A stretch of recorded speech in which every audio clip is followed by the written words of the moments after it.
Welcome to anime evolution. Hello guys, போன chapter நம்ம என்ன பார்த்தோம்னா, ஹீரோ வந்து டஞ்சன் வந்து வெளியே வந்திருப்பான். வெளியே வந்து பார்த்தா நிறைய பேர் அடிபட்டு இருப்பாங்க. என்னடா இதுன்ட்டு அங்கேருந்து ஒரு பொண்ணுக்கிட்டே இப்போ கேட்க போவோம். இப்போ அதில் தான் ஸ்டார்ட் பண்ணலாம், வாங்க போகலாம். கதையில் ஆரம்பத்தில் ஹீரோ சொல்கிறேன், என்னடா நடந்ததுங்க, எல்லாரும் ஏன் இங்கே அடிபட்டு இருக்கிறாங்க, எனக்கு ஒன்றுமே புரியலையே, இதுவரை நாய்ஸ் டஞ்சன் தானே, இங்கே பிகினஸ் மட்டும் தான் ஃபைட் பண்ணாங்க, பிகினஸ் ஃபைட் பண்ணி எவ்வளோ பயங்கரமாக அது வாய்ப்பே இல்லையே, நான் போய் அந்த பொண்ணுக்கிட்ட கேட்குறேன் என்ன நடந்ததுன்னு அப்படின்ட்டு ஹீரோ போகிறான். அங்கே இருக்கிற ஒரு ப்ரௌன் ஹேர் பொண்ணுக்கிட்ட போய் கேட்குறான், இங்கே எக்ஸ்கியூஸ் மீ மிஸ், இங்கே கொஞ்சம் என்ன நடந்தது அப்படின்னு எனக்கு கொஞ்சம் சொல்கிறீங்களா அப்படின்னு கேட்குறான். உடனே அந்த பொண்ணு, ஓ உங்களுக்கு இது என்ன நடந்ததுன்னு தெரியாதா அப்படின்னு கேட்டு சொல்ல ஆரம்பிக்கிறான் அந்த பொண்ணு. கொஞ்ச நேரத்துக்கு முன்னாடி நானும் எங்கள் டீமை டஞ்சனை ரைட் பண்ணிகிட்டு இருக்கிறப்ப இந்த டஞ்சன் வந்து அப்நார்மலாக ஆயிடுச்சு அப்படின்னு சொல்கிறான். அப்நார்மலாவா? ஆமாம், கொஞ்சம் மணி நேரத்துக்கு முன்னாடி தான் இப்படி நடந்தது அப்படின்னு சொல்கிறான். நானும் என் டீம்மேட்டும் இந்த நாய்ஸ் டஞ்சனுக்குள்ளே போய் எங்களோட ஸ்கில்ஸை வந்து அதிகப்படுத்தலாம் அப்படின்னு பிளான் பண்ணி போயிருந்தோம். ஏன்னா நாங்கள்லாம் பிகினர்ஸ் அப்படிங்கிறதுனால எங்கள் ஸ்கில் எல்லாம் அவ்வளோ நல்லா இல்லை. அது மட்டும் இல்லாமல் எங்கள் ஸ்கில் வந்து எங்களுக்கு ஃபெமிலியராகவும் இல்லை. அதை பழக்கப்படுத்துறதுக்கோசமும் இந்த டஞ்சனுக்குள்ளே நாங்கள் போயிருந்தோம் அப்படின்னு சொல்லுது. அப்போ தான் ஒரு பெத்தட்டிக்கான ஒரு விஷயத்த பார்த்தேன். திடீர்னு தலையிலேருந்து ஒரு பிளாக் கலரான ஸ்மோக் வந்தது. அந்த ஸ்மோக்கை பார்க்கும்போது தெரிஞ்சது ஏதோ சரியில்லை அப்படின்ட்டு. அந்த ஸ்மோக்கு போய் அங்கே இருக்கிற டஞ்சன் மாஸ்டர் மேலெலாம் பட்டு அந்த டஞ்சன் மாஸ்டர்லாம் அப்நார்மல் ஆகிடுச்சு.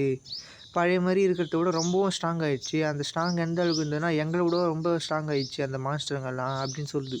இது எல்லாத்துக்கும் அந்த பிளாக் ஃபாக் தான் காரணம், இது நான் ஃபாக்னே எனக்கு தெரில அப்படின்னு சொல்லுது அந்த பொண்ணு. நாங்கள் எங்கள் டீம்மேட்ஸ் எல்லாம் உடனே பிளான் பண்ணி அந்த இடத்துலேருந்து தப்பிக்கிறதுக்கோசம் முயற்சி பண்ணி தப்பிச்சு ஓடிட்டு இருந்தோம். அப்போ எனக்கு வந்து ஆக்சிடெண்ட்டாக அடிபட்டுச்சு, அதுவும் என்னோடய இடுப்புலேயே அடிபட்டுச்சு. அதனால் என்னால் நடக்க முடியல, ஓட முடியல, எனக்கு செம்ம பெயின் ஆகிப்போச்சு. டப்பு நல்ல வேலையாக இந்த டஞ்சனோட டைம் வந்து முடிஞ்சிடுச்சு, டைம் லிமிட்டு. அதனால் வந்து நாங்கள் வெளியே வந்துட்டோம், இல்லைனா நாங்கள் அந்த இடத்துல செத்துருப்போம் அப்படின்னு சொல்லிட்டு அந்த பொண்ணு. ஹீரோ இந்த கதையெல்லாம் கேட்டு நினச்சி பார்க்குறாங்க. கொஞ்ச நேரத்துக்கு முன்னாடி ஐயோ அப்போ தானே நம்ம உள்ளே போனோம், ஒருவேளை இந்த ஸ்வாட்னால அந்த இதுவெல்லாம் வந்ததோ, நம்ம தான் இதுக்கெல்லாம் காரணமோ அப்படின்னு நினச்சி பார்க்குறான் ஹீரோ. ஏன்னா நான் போன டைமுக்கும் இந்த ஃபாக் வந்த டைமுக்கும் ஒரே நேரமாக இருக்குது. அப்போனா இது எல்லாத்துக்கும் காரணம் நான் தான் போல், இவங்க எல்லோரும் ஆபத்தில் சிக்கிறதுக்கு நான் தான் காரணம் அப்படின்னு சொல்கிறான் ஹீரோ. இனிமேல் ஃப்யூச்சரில் வந்து நான் டஞ்சனுக்குள்ளே போனால் ரொம்ப கேர்ஃபுல்லாக தான் போனேன் போல் அப்படின்னு சொல்கிறான் ஹீரோ. இதெல்லாம் நினச்சி பார்த்துட்டு அந்த பொண்ணுக்கிட்ட, தேங்க்யூ மேம் இந்த விஷயத்தை எனக்கு சொன்னதுக்கு அப்படின்னு சொல்லிட்டு அந்த இடத்த விட்டு கிளம்புறான். ஹீரோ அவனுக்குள்ளேயே நினச்சி பார்க்குறான், ஐயோ இப்படியே போயிருந்தேன்னா நான் வந்து அந்த வில்லி டஞ்சனுக்கு போக முடியாது போல இது ஃப்யூச்சரில், ஏன்னா என்னால் தான் எல்லா ஆபத்தும் நடக்குது அப்படின்னு சொல்லினே இருக்கும்போது கூட்டத்துக்குள்ளேருந்து ஒரு 4 பேர் வராங்க. வழி விடுங்க எல்லோரும் கொஞ்சம் சைட் பண்ணுங்கள் அப்படின்னு சொல்லிட்டு 4 பேர் வராங்க. அவங்க சொல்லினே வராங்க, நாங்கள் தான் வந்து கில்டு அப்பாயிண்ட் பண்ண ஹண்டர்ஸு, இந்த கேஸை வந்து நாங்கள் தான் வந்து ஹேண்டில் பண்ண போகிறோம், எல்லோரும் கொஞ்சம் வழி விடுங்க அப்படின்னு சொல்லிட்டு வராங்க. ஒருத்தன் ஐ பேட்ச் போட்டுன்னு வரான் பார்த்தீங்கன்னா, அவங்க எல்லாருக்குமே ஹெட்டு. அவன் பின்னாடி தான் எல்லோரும் வந்துன்னுக்குறாங்க. அவன் சொல்லி அவன் எல்லோரும் கொஞ்சம் வழி விடுங்க சொல்லிட்டு வந்துன்னுக்குறான். உடனே கூட்டத்தில் இருக்கிறவங்கலாம் சொல்கிறாங்க, இவங்க வந்து இம்பீரியல் சிகில் கில்டு, இவங்க வந்து இந்த நகரத்தில் இருக்கிற பெரிய கில்டில் ஒருத்தவங்க அப்படின்னு சொல்கிறாங்க கூட்டத்தில் இருக்கிறவங்க. இந்த வாட்டி வந்து நிறைய பேர் வந்துக்கிறாங்க, இவனுங்கெல்லாம் பார்க்கறதுக்கு செம்ம கூலாக இருக்கிறானுங்க அப்படின்னு சொல்லுங்கிறானுங்க கூட்டத்துக்குள்ளே. உடனே அங்கே இருக்கிற ஒருத்தன் சொல்கிறான், ஹீலிங் டீம் என்னை ஃபாலோ பண்ணுங்கள், நம்ம வந்து எல்லாருக்கும் அடிபட்டு எல்லாருக்கும் ஹீல் பண்ணோம் வாங்க அப்படின்னு சொல்லிட்டு ஒருத்தன் கூட்டம் போகிறான். இன்னொருத்தன் சொல்கிறான், இன்வெஸ்டிகேஷன் டீம் வாங்க என்னை ஃபாலோ பண்ணுங்கள், எல்லோரும் நம்ம டஞ்சனில் போய் என்ட்ரு ஆகி என்ன நடக்குதுன்னு போய் பார்த்துட்டு வரலாம் அப்படின்னு கூட்டின்னு போகிறான். ஹீரோ சொல்கிறான், இங்கே நிறைய பேர் வந்துட்டாங்க, இதுக்கு மேலே எனக்கு இந்த இடத்துல வேலையே கிடையாது, நான் இந்த இடத்த விட்டு கிளம்புறேன் அப்படின்னு சொல்லிட்டு ஹீரோ அந்த இடத்த விட்டு கிளம்புறான்.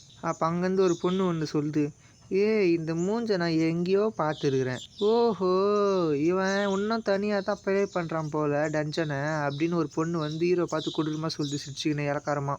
உடனே அந்த பொண்ணும் அந்த பையனும் ஹீரோ பார்த்து நடந்து வராங்க.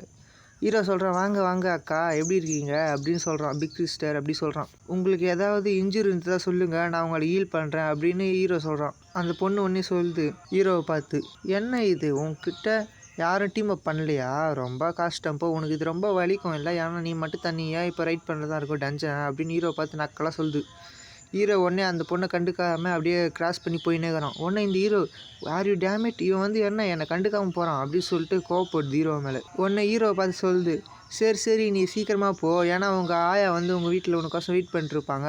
ஓ சாரி நான் வந்து தப்பாக சொல்லிட்டேன், ஏன்னா உங்கள் ஆயா தான் ஏற்கனவே செத்து போயிட்டாங்களே அப்படின்னு வில்லத்தனமாக சொல்லுது ஹீரோவை பார்த்து. உடனே ஹீரோவுக்கு சமகாண்டாய் அவன் கத்தியத்தை அது கைத்துலேயே வைக்கிறான். இன்னொரு வாட்டி என்னை பற்றி எதனா சொன்னா அவள் தான் உன் கதையை நான் இங்கேயே முடிச்சிடுவேன் அப்படி சொல்கிறான் ஹீரோ.